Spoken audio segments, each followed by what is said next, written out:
this is Eugene Terry, and today I'm going to talk to you about graphic organizers and how we can use them in our virtual settings. Well, first of all, of course, we know that graphic organizers are the best tools that we can use to reach our EL and our EE and our visual learners, which, most middle school kids are visual learners. So, you may ask yourself, or may ask me, Mr. Terry, how can I use graphic organizers online? Well, you can actually create your own graphic organizers if you don't have a database or a vault of templates of graphic organizers that you've had in the past, and you can always bring those up. But if you don't, and if you want to create your own, there's a really easy way that you can use PowerPoint to create your graphic organizers. So we're going to start off with the three big ones: the Frere model, the Spider graphic organizer, and of course the Venn diagram. So let's start off with the Venn diagram. Now what I'm going to do, I'm going to use PowerPoint. Now I've got PowerPoint already up here. Now remember, you have to use the PowerPoint that is on the computer, not the web version of PowerPoint, okay? You got to use the PowerPoint that is on the app that is actually installed on the computer, because there are a lot of options that are on the app that are not online, Office 365. So, in saying that, let's move forward.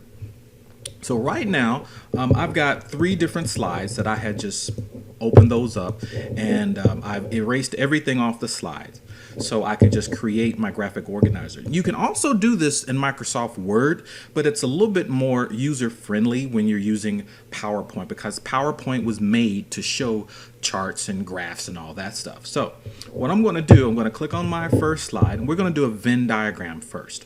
All right, so I'm going to click where it says Insert at the top. I'm going to click on Insert, and I'm going to go to Smart Art. Yes, it is Smart Art. It has a lot of stuff. Huge library of different types of graphic organizers that you can use. So, but what we're going to do, since a Venn diagram talks about relationships between things, so I'm going to click on Relationship, and lo and behold, we've got a basic Venn diagram here at the bottom. So I'm going to click on that, and I'm going to click OK. Now, this is where the magic starts. Everything is already done for you. Everything is basically, you may have to do just a couple more tweaks, but they're very easy tweaks. Now, we can have 3, you can make 4, but usually 3 is the best representation to use for Venn diagrams. So let's just dive into it. Okay, so here I'm going to type. You can either type here or you can type over here. I'm going to use this text over here because it seems it's more organized for me. So I'm going to click on here. Let's just type in the word or David. Okay, I'm going to type David's name. I'm going to type Sid's name. All right, and I'm going to type Maria's name. All right.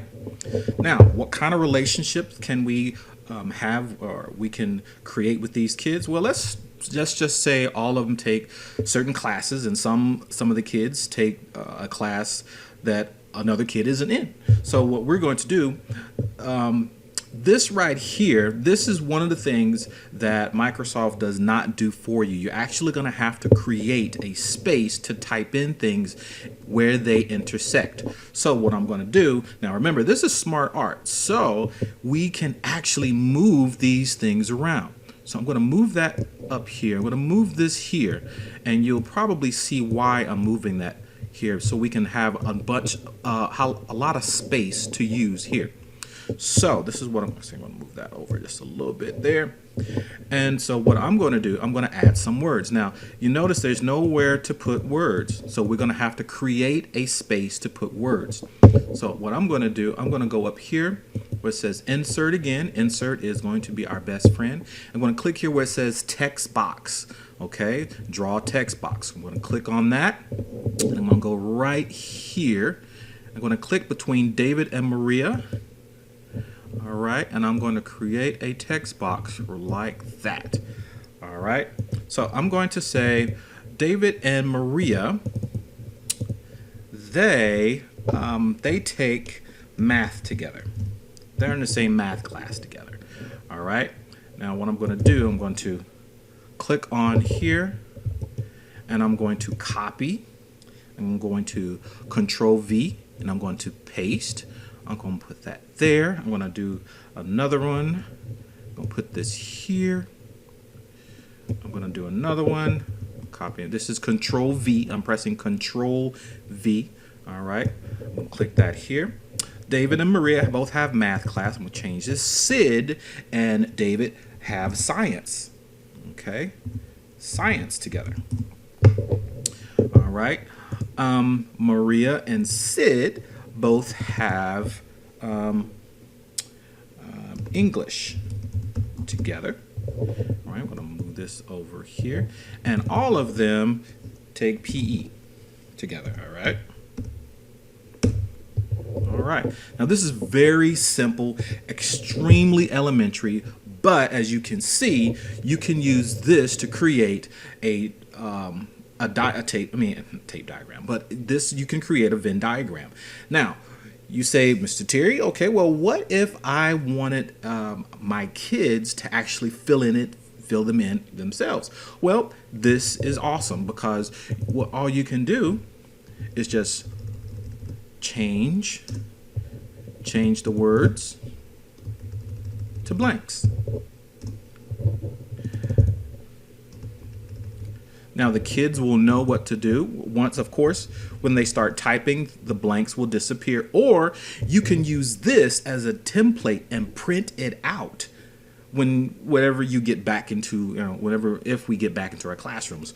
You can take this and print it out and have them fill out the names and the blanks and all that stuff. And that is the Venn diagram. That's how you can use a Venn diagram in Microsoft PowerPoint. You can do it in Microsoft Word too. For PowerPoint, you can use this. Now, let's go to the next Venn. I keep calling them all Venn diagrams. Now, let's go to the next graphic organizer. Next graphic organizer, we're going to use, we're going to go to Insert again. We're going to go to Smart Art. And let's see, Relationships, we're going to go to, I think we're going to use just a normal, kind of like a spider graph. Okay, here we go.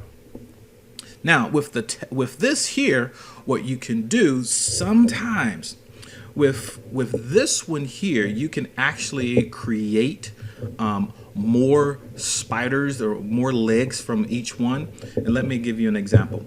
This right here, this middle one is going to be the top tier of your bullets, because you're going to basically have bullets right here on the side. The middle one is the top tier, is the bullet. So I'm going to type in Antioch.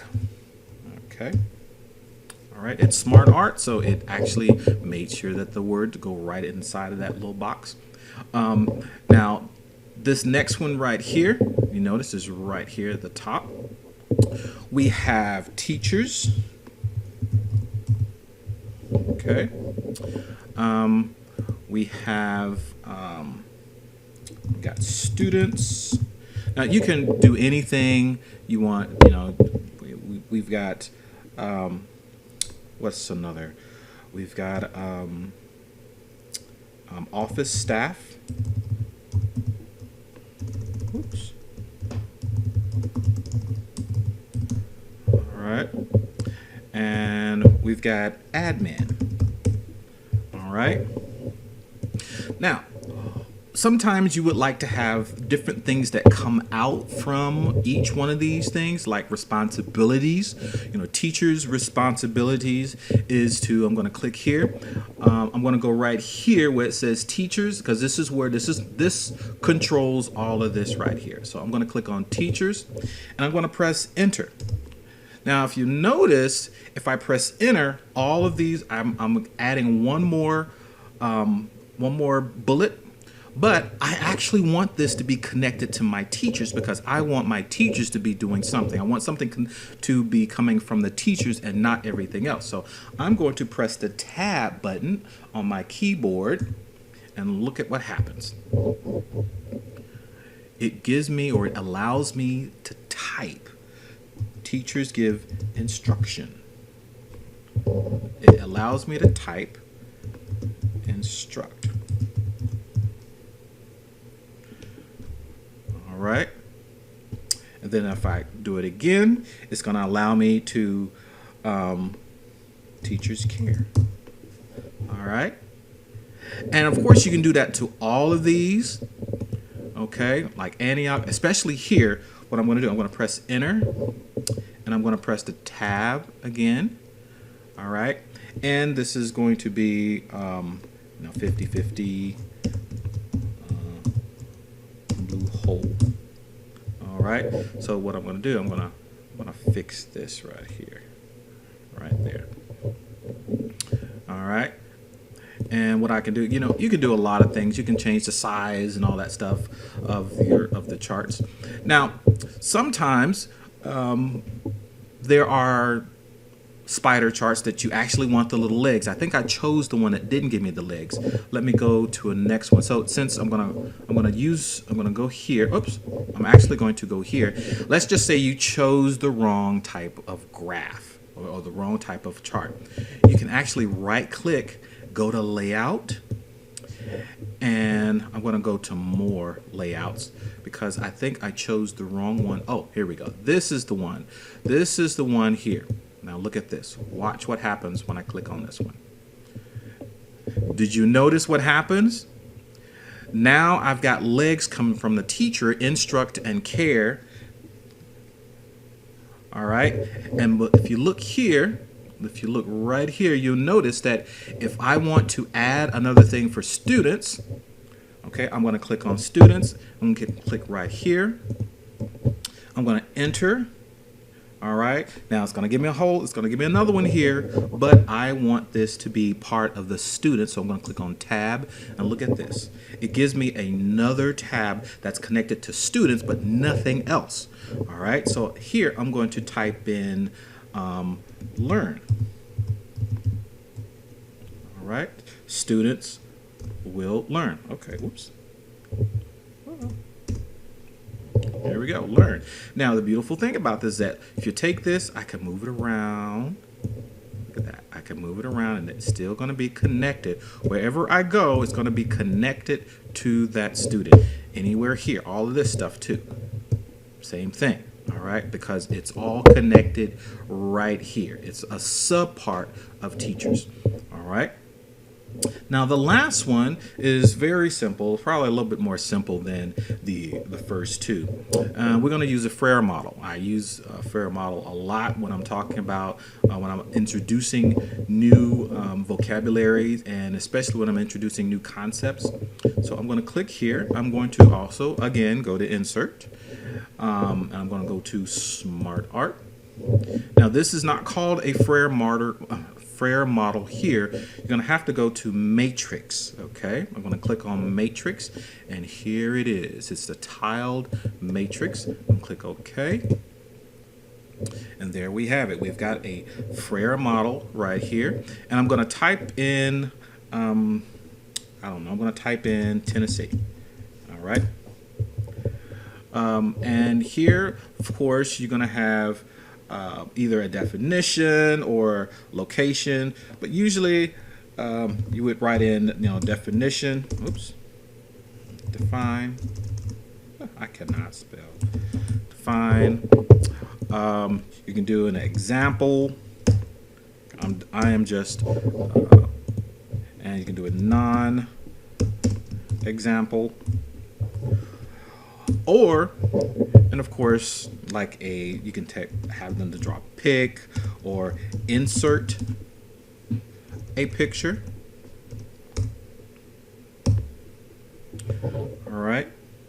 And so that is just a basic Frere model that we can use for kids. And of course, this is really good for our EL kids, really good for EE kids and the visual learners.